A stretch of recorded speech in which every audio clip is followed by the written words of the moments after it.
Our two topics that we want to talk about today are the durable general power of attorney and the statement of guardian if needed. First, the durable general power of attorney. Primarily, this is a legal document that one signs in front of a notary and follows the Texas law that allows another person, and we call them either the attorney in fact or the agent, to manage the principal, that's the person who signs the power of attorney, to manage the principal's property.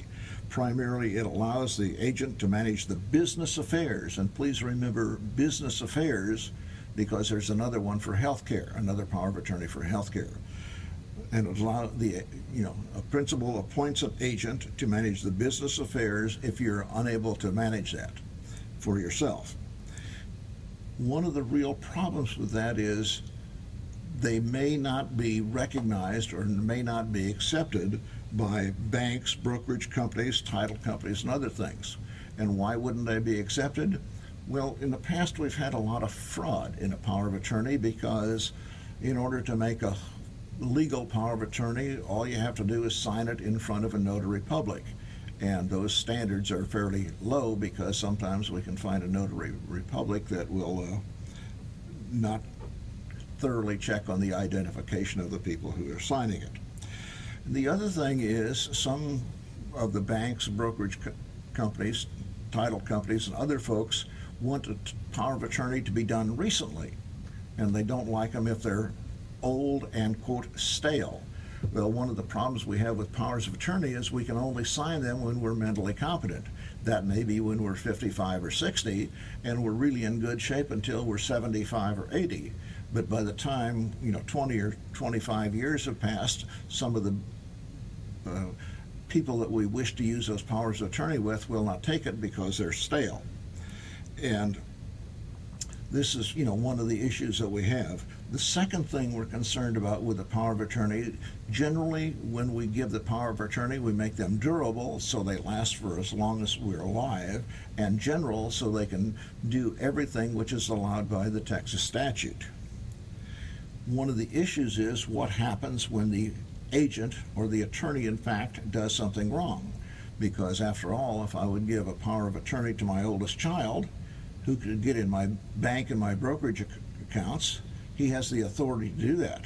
What happens if that child uses that power of attorney to take my money for his or her personal use?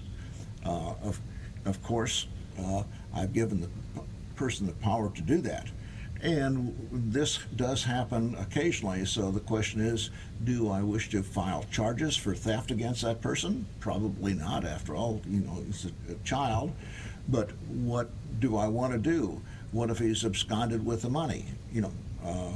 How will the brothers and sisters feel when they read my will that says share and share alike to all four, but one of them has taken most of the money when I was alive? This is one of the issues with the power of attorney, which I think everybody should discuss with their attorney when they do that. The next document to use in case I have a stroke or the power of attorney is not accepted by my bank or brokerage account, to get a guardian appointed for me. If I need a guardian, I can fill out a piece of paper following the Texas statutes that allows me to appoint a guardian of my person, and that's the people who make health care decisions and living decisions and things like that for me, and the other person to be the guardian of my estate, and that's the person who messes with my money, my securities, my land, and other property. I can appoint anyone. In fact, I can appoint one or two or three people in orders. It shall be my oldest child, if he's willing and able to serve, otherwise to my youngest child if he's willing or able to serve, for both the agent as the guardian for my estate and for my person.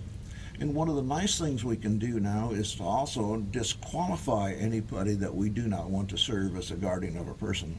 After all, we may have a black sheep in the family, that everybody doesn't know he's the black sheep except we know it ourselves, and we want to do that. When do we want to consider doing a guardian of the person? Well, if you're going to get married again. the guardian is automatically the spouse, which is fine for most people, but however, for second marriages, you may not want the spouse to be your guardian of the estate particularly, and even the guardian of the person.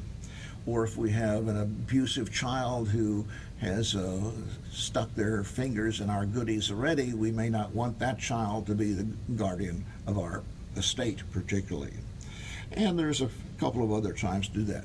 But anyway, discuss with your attorney the benefits and burdens of both the durable general power of attorney and the form guardian if needed.